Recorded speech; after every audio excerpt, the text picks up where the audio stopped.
Fala, cambada do céu, tudo bem com vocês? Eu sou Peri Andrade, olha ele de novo comigo. Aí com esse cenário aí de Chapolin doido. Isso. Eu Tem que fico vendo, eu botar, acho. Pra graça isso aí, Marcos, tem que botar caralho. a trilha sonora do Chapolin, cara, no fundo. Esse Abertura, tá desfoque ligado? maluco do Zoom aí, cara. Achei muito. E você com a Muito blusinha bom, Dragon muito Ball bom. ainda, cara, você tá uma pecinha hoje. Esse aqui, maluco. Esse aqui a gente tinha que gravar de qualquer jeito, porque ano passado a gente já deu um mole. A gente ouviu, escreveu, falou, não, vamos fazer. Mas aí chegou na hora, a gente, Conversou pra caralho. E aí, quando é, viu, tinha passado. Mas olha só, gente, vamos falar hoje sobre uma das bandas, acho que. Eu não vou falar uma das minhas bandas favoritas de metal moderno, assim, pelo fato de que eles me deixaram na mão durante alguns anos. Mas esses alguns anos estão sendo rapidamente retomados numa qualidade que considerável. Então, daqui a algum tempo eu vou falar assim, puta, valeu a pena a espera. Tá, esse era o Trivium de Ascendancy, The Crusade, Shogun e Waves que eu me apaixonei e tá voltando. Marcos, Porra, In tá The voltando com Curse tudo. of the Dragon, 10º disco de inéditas do Trivium, meu Deus do céu, caralho, Marcos. Olha, Marcos, Esperei 10 anos por esse momento. 10 anos. Marcos, O In 10 anos do Waves último discão do Trivium. é de 2011. Se bem E que não aí, 10 anos, porque ano passado é, ele já teve um baita disco já que foi o What the teve um Dead Men disco, Say. sim. É. Mas o que eu queria era Eu esse momento do sei, coração. O What the Dead, a Hey, gente vai comentar sobre isso. O What the Dead é um ótimo disco, o disco do ano passado. Mas isso daqui, quando saiu o primeiro single, eu falei assim, eu mandei mensagem pra você, não foi? Eu falei assim, olha só, o Trivium de madrugada. vai lançar o melhor disco deles em anos, tá? Desde o primeiro vislumbre, principalmente por ter vindo de um disco já muito bom. E a ideia de lançar um disco após o outro, quando lança de um ano para outro, geralmente você pode falar que dá ruim. Porque eu falo assim, cara, o cara postou tudo nas fichas ali e tal. Só que o lance é que em What Dead Men Say, você sentia que o Trivium tinha espaço para crescimento ainda. E esse ainda tem, obviamente, aqui também. Mas que eu digo, você tinha espaço para afunilar, arredondar as coisas. Falar assim, cara, o Trivium tá indo pra uma toada boa. E o fato, isso tem que ter sido com muitas bandas nesse período de pandemia, muitos artistas, Marcos. O cara tá em casa mesmo um ano e pouco sem fazer turnê, sem fazer nada. Mano, cheio de gás, cheio de, mano, quero colocar a porra pra fora. E aí vem, como algumas poucas vezes acontece, mas quando acontece, o bagulho os caras já lançaram um disco bom e depois lançam um melhor ainda. Que é esse The Curse of the Dragon. Que álbum para ser o 10º disco de inéditas deles, cara. Sim, simbólico, né? Pô, o Porra! 10º disco. Uma banda que, nos seus primeiros momentos, recebeu elogios espetaculares de guitarristas clássicos como o Kerry King, né? De dizer assim, mano, eu tô prestando atenção na molecada do Trivium, que eles estão fazendo um negócio muito sinistro. Era. E você vê a banda retornar a esses momentos de brilhantismo que fizeram eles serem reconhecidos pelo que eles são, porque eles são bons. A gente sabe, os caras tocam pra caralho. É isso que a gente ficava puto. Não é que a gente ficava assim, ai, porque, né? A gente falou assim, cara, mano, o bagulho tá aqui, enterrado, sabe? Né? A Descava gente isso aí, sabe do tira que isso esses aí. caras são capazes, pô. A gente passou um período meio chato. Que a gente reclamava Sim. de tudo, ficava eu falando com o Marcos, caralho, Marcos, o Trivium tá foda, né? Porra, Marcos. E o Trivium, né? E o Vengeance Trivium? Falls, Silence in the Snow. Começou a melhorar com The Sin The Sentence. A gente fez, inclusive, o review aqui no canal, né? Muita gente adora esse disco, inclusive. Eu sei, a fanbase do Trivium, muita gente gosta dele. Mas ali você via aquele potencial latente, aquela coisa que você gostava da banda, mas ainda muito sobrecarregada por excessos. Muito sobrecarregada ainda por uma falta de direcionamento mais claro, sacou? Uma falta de harmonia Exatamente. nas coisas melhor. Que foi justamente o que o What the Dead Men Say já fez. Já falou assim, uou, opa, ainda tinha umas coisas ali que, sabe, uma certa, digamos, driftezada, vou colocar assim. Não fiquem putos comigo, mas, tipo, o que eu quero falar não é que drift faz bem. O problema é quando alguém pensa tentam fazer. Que é você mudar totalmente de ritmo para uma coisa que não faz muito sentido o que você está falando antes. Você simplesmente desequilibra a potência da música. Você desequilibra a vibe que a música está construindo. A vibe, exatamente. A narrativa, você desequilibra as coisas. E aí, quando você volta ali, você fica meio minguado. Você pode até fazer isso, mas se você não souber fazer isso direito, o risco de você cagar a sua música é muito grande.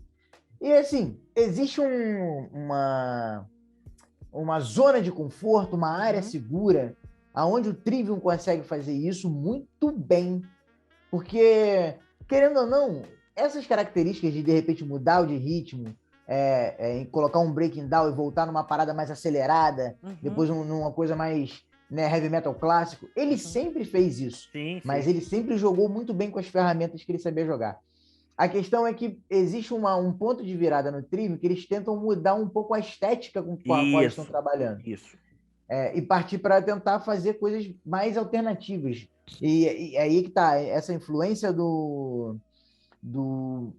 heavy metal, né, alternativo contemporâneo dos Estados Unidos, mais especificamente falando do cabeça deles atualmente, que é o David Draiman, no Disturbed, colocou esse desafio para o Trivium fazer esse tipo de metal dentro das capacidades dele.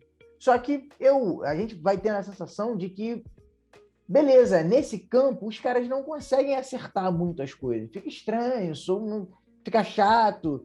E, por outro lado, a virtuosidade deles precisa ser também colocada em prática, né? Nesse contexto. Porque a gente sabe que eles tocam pra caramba, eles gostam de tocar pra caramba. E trabalhando nessa estética que eles não dominam bem, a virtuosidade deles sobra. Parece que não faz sentido aqueles solos incríveis. Perfeito, Marcos. Eu concordo. Essa palavra é ótima. Não faz sentido. Você fica, às vezes, meio perdido mesmo na faixa, né, cara? Você tem uma sensação. Caramba, mas o que ele quer dizer com isso? Aonde que ele quer chegar? E aí, não rima, sabe? Isso, perfeito, não rima. Elas são um dissonante não legal. É uma coisa que eu fiquei pensando muito nesse disco. Você não pode deixar a peteca cair da emoção. Você não pode deixar a peteca cair do sentimento de êxtase ou de, sabe, de deslumbramento, de empolgação. As paradas têm que estar sempre... Porque um mínimo quebra nisso, você já perde totalmente, eu acho que o eixo do que a música tá fazendo. Sim. E aí é como se fosse tipo um dominó, né? O negócio vai pro cacete, assim, e tal, e não tem como mais consertar às vezes. Você volta até, dá um jeitinho ou outro, assim, mas fica meio mambembe, sei lá. É interessante a gente voltar alguns discos atrás, realmente, nesse limbo ali, principalmente Vengeance Falls, porque você tem um dos discos talvez mais pesados do Trivium, um dos mais sombrios, brutais que o Trivium tem. Ele é um peso diferente, ele é um peso diferente do que foi o Shogun, um peso diferente do que foi a Ascendance. Ele é um peso mais opressor. E aí você tem um tipo de peso que depois eles trazem com o Silence the Snow, que a gente estava até conversando antes aqui, você citou, o Trivium meio que flertando mais com uma coisa mais rock em alguns momentos ali, mas ele também puxa um mood, uma vibe de coisas que eram o metal mais cool do momento, tipo o sludge do Baroness, ou do... Não chega a ser sludge, mas é tipo o como que esse tipo de sonoridade ela é meio... tem uma penumbra mais sombria. Sim. Os timbres das guitarras, às vezes, fazem essa referência, uma coisa mais sombria, mais soturna e tal. Mastodon também, eu acho que era uma banda assim, desse momento e tal. Então você vê que o lance que o Vengeance Fall, ele não encaixa nem com o In Waves, nem com o Silence the Snow, ele fica uma coisa meio perdida. E parece que eles falaram assim, cara, por mais que eu acho que no In Waves eles estavam muito no topo, assim, de reverência do metal naquele momento, assim. Sim. Mas eu acho que eles falaram assim, cara, acho que isso aqui tá muito pesado, a gente não vai conseguir ser uma coisa mainstream, que era o que a gente tava desenhando. O Shogun, Crusade, Ascendance, eles estavam ali nesse flerte, sacou? De, tipo, conseguir ser uma coisa muito pesada, muito técnica, mas que, tipo assim, cara, a gente tá caminhando pra ser uma coisa meio headliner de festival. E o In Waves talvez tenha afastado um pouco algumas pessoas disso, sacou? Tipo assim, porra, cadê um pouco a parte mais melódica? Que até tem, Mas é isso, aquela coisa que ela é meio sufocante em alguns momentos, assim. É. Eu adoro esse disco, muito a vibe dele, assim. E aí, eles tentam depois recuperando nos 2 discos seguintes, só que parece que é isso. Um foi tão ogro, e os outros 2 são pesados, mas são pesados que são mais leves, e o outro, inclusive, mais leve ainda, que é o Silence in the Snow. E aí você tem essa coisa que a gente tá falando, o desequilíbrio dos álbuns, no que o Trivium queria apresentar, e depois há basicamente um desequilíbrio meio que na fórmula Trivium no Descending Sentence.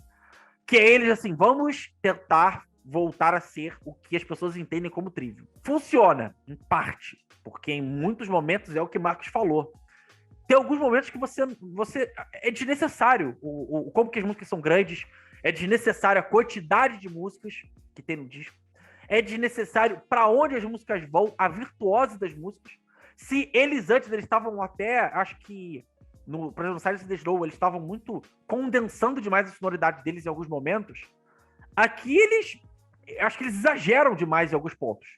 Sim, sem dúvida. Mas é um passo necessário para os 2 discos seguintes, para a reconstrução sonora, principalmente por um pilar fundamental, eu acho, que é o Alex Bent, baterista, que Descending Sentence já é o primeiro trabalho dele, e eu sempre falo isso, quando um batera com uma característica marcante, ou que tenha uma energia, ele entra pra banda, ele tira um pouco a banda do marasmo que a banda tava. E aí, isso aí eu penso muito, por exemplo, no Eloy, no Sepultura. Acho que a batera, por ela ser uma coisa que ela não só dita ritmo, mas a batera por ser uma coisa que ela dá essa pulsação, dá o senso de porradaria, dá o senso de constância na música, e ela vai fazendo também a música subindo e descendo, muitas vezes, né?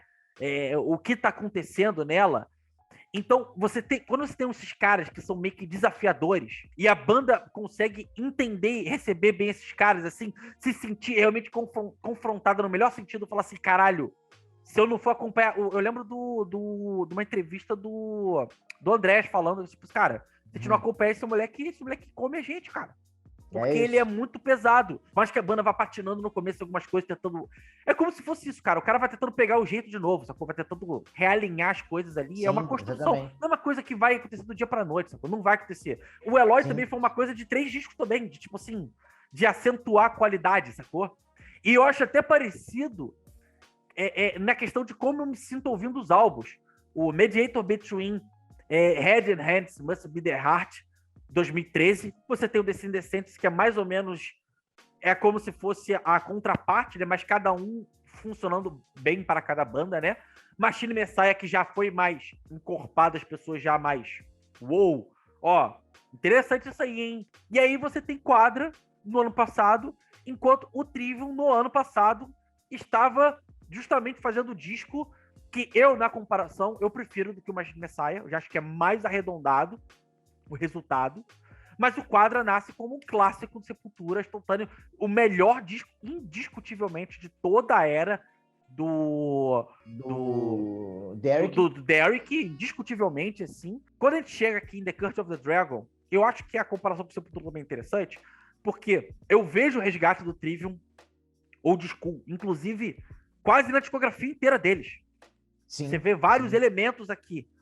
Só que eu acho que é outra parada. Eu acho que é aquilo, só que um passo acima, um passo mais titânico, talvez. A forma como eles estão conduzindo as coisas agora, que pra mim é um misto bem feito de Shogun com In Waves, em termos de velocidade, em termos de peso, de timbre e tudo mais.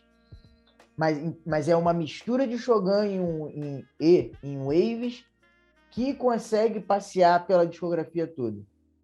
Sabe? Então, tipo assim, esse passeio que o Trivium me faz dar na discografia toda dele é agradável. Sim. Né? Aqueles momentos Ascendancy, aqueles momentos The Crusade, e tem os momentos que são Silence in the Snow. Só que não me incomoda, porque a coisa é tão bem feita que o momento em que eles homenageiam essa fase deles, esse momento de reconfiguração que eles tiveram, mais soturno, e que me fez me afastar deles, não me incomoda nesse disco, porque eu acho que o conjunto da obra está muito bacana. Os refrões, por exemplo, tem uma veia mais melancólica, Tem, mas eu gosto de melancolia sabe? do que eles estão fazendo nisso aí. Sabe por quê? Porque eu acho Então, que é uma mas melancolia. essa melancolia, ela aparece no Silence in the Snow em diante. Uhum. O porquê esse disco funciona tão bem é porque, se você prestar atenção, parece que esse tipo de coisa ele tá nas extremidades do disco. Na X, que é a abertura, ali mais pro final na The Phalanx, eu acho que é assim que se fala, Phalanx, eu não sei como é que é. Acho que é Phalanx. Você tem ali no começo de The Shadow of the Abator, que é uma coisa meio folk medieval, assim, parece que tá na feirinha. Eu esqueci o Medieval, né? nome. Era celta, pessoal, negócio celta. Tipo, parece que tem um começo assim, e depois a música já. Meu irmão, vai.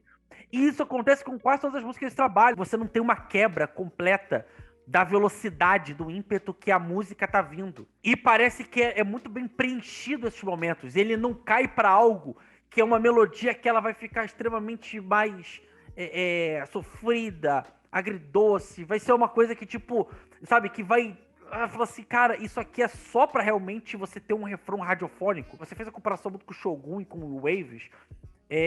Eu sinto muito uma vibe de Ascendance desse disco também, principalmente por causa do groove que o disco tem. Eu acho que na pegada das guitarras, eu acho que ele tem, e um jeito que ele faz às vezes que o Ascendance também tem de fazer um som que ele é denso. Mas, dum, dum, dum. Só que ele faz isso de uma forma mais, eu acho que rápida. Ele parece suar do começo ao final furioso. Mano, tá furioso de um jeito assim que é tipo... Cara, ele não te dá respiro. Ele não te dá respiro da faixa 1 à faixa 10. Cara, ele parece uma avalanche metalheira de thrash metal, guiado pelo thrash. Inclusive, por isso pra mim parece muito o Ascendance.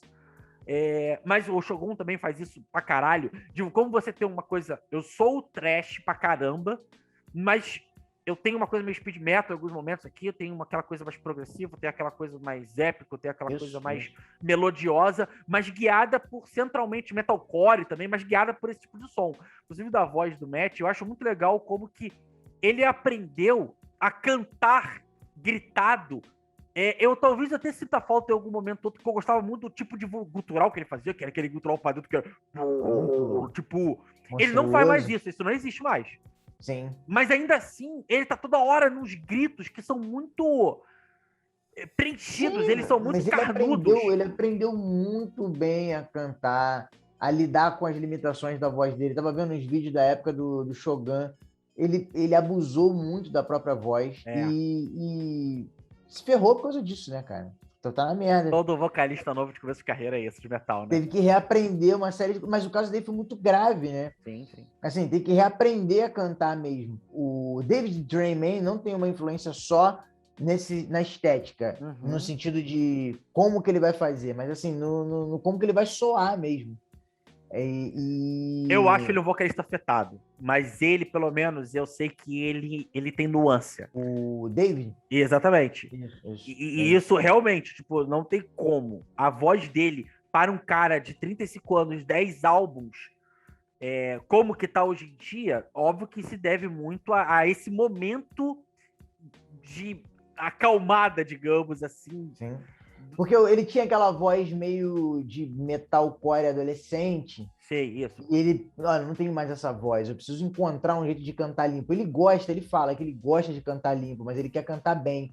Mas para ele cantar bem, ele não pode fazer o gutural do jeito que ele fazia antes. Então ele teve que aprender a fazer o gutural. E se você vê a voz gritada, mais rasgada para a voz limpa, ela faz. Ela tipo. Ela parece que é o mesmo lado do mesmo espectro, tipo, como se fosse um espelho. Porque isso é importante pro disco que lembra o Machine Head.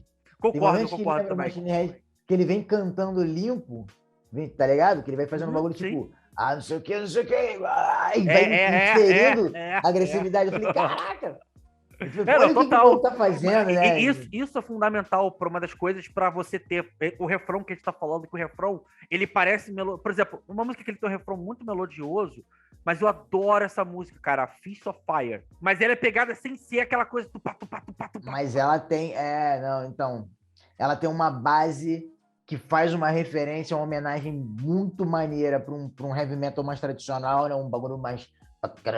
uma parada mais cavalgada, mais levada, mas é a música pop do disco. E animadaça, né, cara? Animadaça, ela é pop no sentido de só ser mais amena, assim, mas ela tá muito ainda no ritmo que o disco tá, no ímpeto, cara. E eu acho, inclusive, que em alguns momentos me parece que o jeito que eles estão tocando, inclusive, o bagulho tá tão...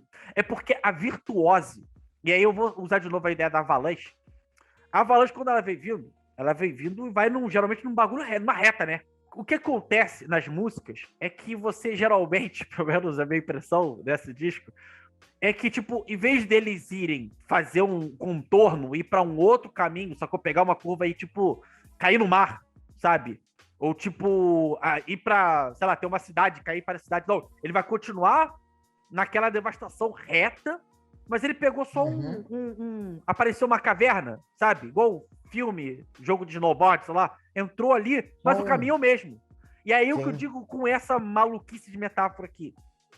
Que eles mandam umas esmerilhadas, às vezes, que pra mim nesse disco é o limite que eu acho do sobre-humano, que não parece sacal, e você só vai ficando com o olho esbugalhado, sacou? Ele falou assim, caralho, que isso?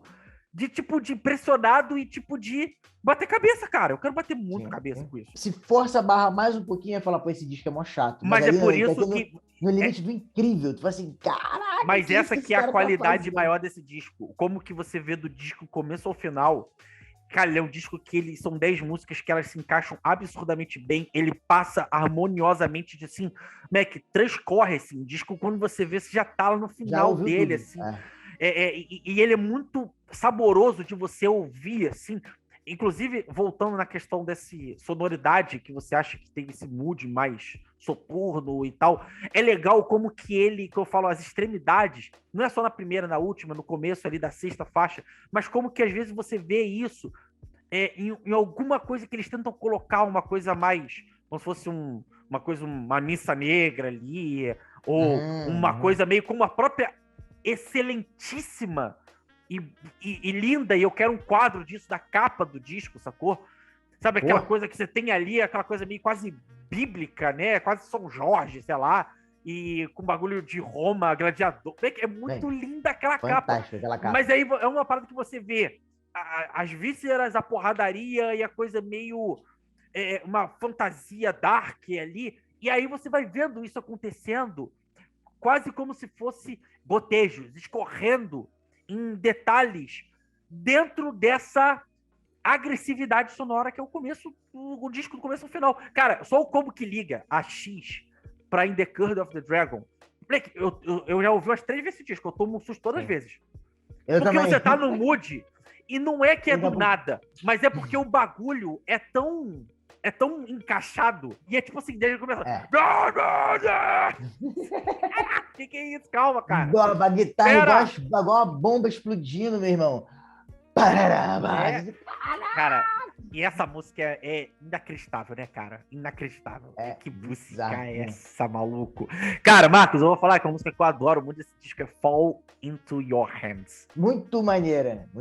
Eu tô ligado nessa música. Moleque, tem uma parada que eu acho muito maneira, que eu até falei da questão do grooveado que o disco tem e algumas coisas assim.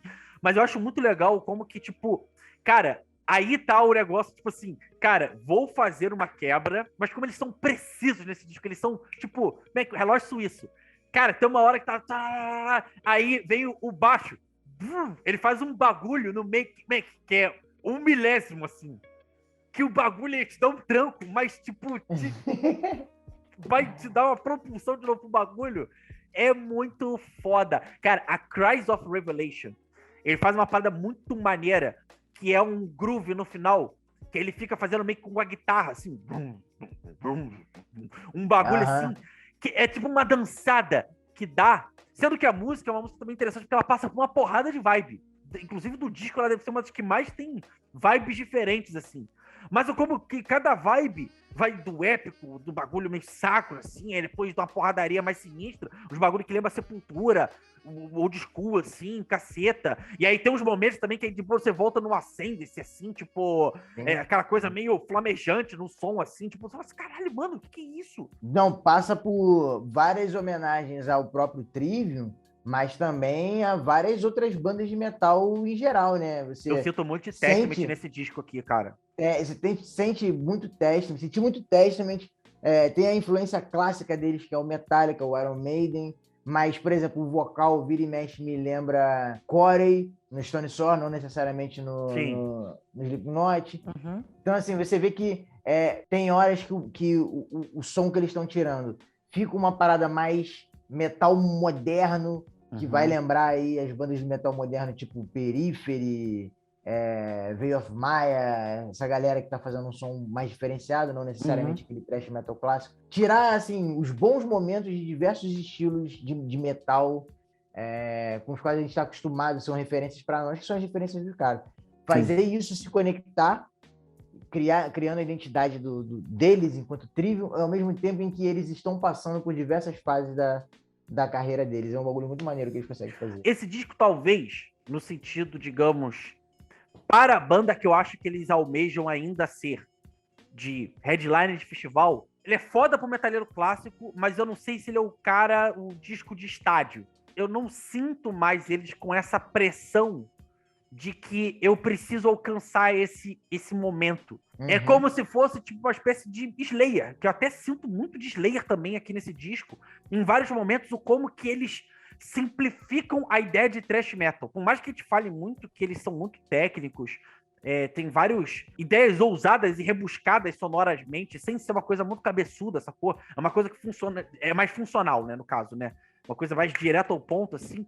Mas eu gosto muito como que eles vão num back to basic do thrash metal e de uma coisa que ela é visceral, ela é suja. Óbvio que eles têm muito tempo de estrada, os caras estão com 30 e poucos anos ainda, nem chegaram aos 40, tem muito tempo de estrada ainda. Eles podem remodelar a sonoridade deles, sim, mas aqui seria um tipo de ideia, eu acho, de conseguir fazer algo muito emblemático, muito poderoso, mas com uma fórmula que eu não vejo muita gente mais trabalhando hoje em dia, assim.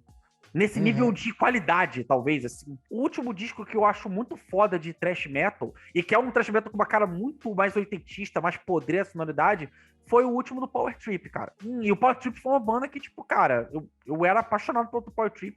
Tive uma infelicidade de perder o vocalista de forma trágica.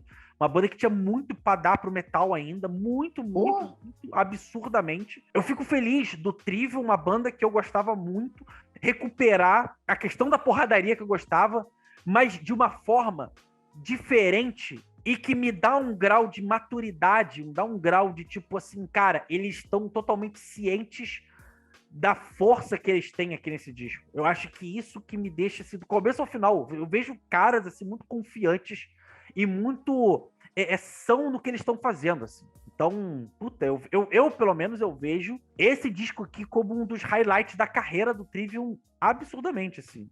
E que pode caminhar, inclusive até faço a mesma pergunta pra você. Pelo menos pra mim, ele pode caminhar ali, talvez, algum tempo de ser, junto com a Ascendance, Shogun ali, o grande disco da carreira do Trivium. Do Trivium, sim. Não, eu concordo, acredito que sim. A gente tem, porque é um novo momento de virada dos caras, no sentido de, pô, porque eu acho que é isso, cara. Eu acho que é o entendimento, né? Chega um momento que você fala assim, beleza, isso que eu sei fazer bem. Então, você aposta naquilo que você sabe fazer bem e exclui o que deu errado e mantém o que deu certo. Pega o mínimo do que deu certo nos últimos anos, né? Exatamente, né? Pô, o resultado foi positivo. Né? Eu ouvi e falei, caraca, eu que sou um crítico dos últimos 10 anos da carreira dos caras, ouvi o disco e falei, pô, isso é maneiro, mano. Então, assim, pra mim, isso aqui já é um marco. Mas o que me deixa mais empolgado é saber que, como você disse, os caras têm muita lenha pra queimar e talvez o próximo disco seja um aprofundamento disso aqui e um refinamento, sei lá, um refrão que vai ficar melhor, uma música que é pop, mas que não soe tão clichê, que, sabe? Isso. Começar a resolver esses problemas, você vai ter um descasso, você tem tudo para ter um próximo descasso. E eu acho que é isso que é bom desse disco, que ele me dá a impressão de que, tipo assim, parece que isso aqui é uma parcela, por mais que eu sinto que os caras deram tudo nesse disco, mas eles deram tudo pra esse disco. Não que eles deram tudo do que eles tinham, sacou? Pra mim, particularmente, até agora, o melhor disco de metal que eu ouvi no ano, assim. Eu achei esse disco inacreditável, assim, inacreditável. Fiquei feliz e emocionado, porque é uma banda que eu gosto demais, que eu gosto de gostar, porque o som é legal, muito refrão maneiro, oportunidades ímpares de bater cabeça e de entrar em roda, e que eu tava sentindo que eu tava perdendo, e agora eu tenho a possibilidade de falar assim, pô, vou ter a oportunidade de ver esses caras tocar isso aqui ao vivo, e eu vou perder a linha com isso ao vivo. Exatamente. Marcos! Caraca, que disco, hein? Pô. Meu Deus do céu, olha, gente. E vem coisa mais, outubro tá só começando. Exata, puta que pariu, gente. Que mês, cara. Nossa senhora, vai ter muita coisa pra te falar esse mês aqui. Outros vídeos que cobrou, inclusive, tá? Voltando aí pra falar com a gente. Cambada, olha só. Se vocês curtiram esse vídeo, não esquece de se inscrever, assinar o canal, bota a sinetinha pra saber quando tem vídeo novo. Seja você inscrito ou não do canal, tá? Por favor, dá aquela moralzinha aqui. Compartilha grupo de WhatsApp, família, amigo, todo mundo que você gosta. E também, nossas redes sociais aqui embaixo, tá? Eu, Marcão, Cobrão, Luazito e a Binha, agora aqui, nova comentarista do Musicalize, né? Então, é isso. Um videozinho. Aquele beijo, aquele abraço, aquele o quê? Marcos! Aquele tchau!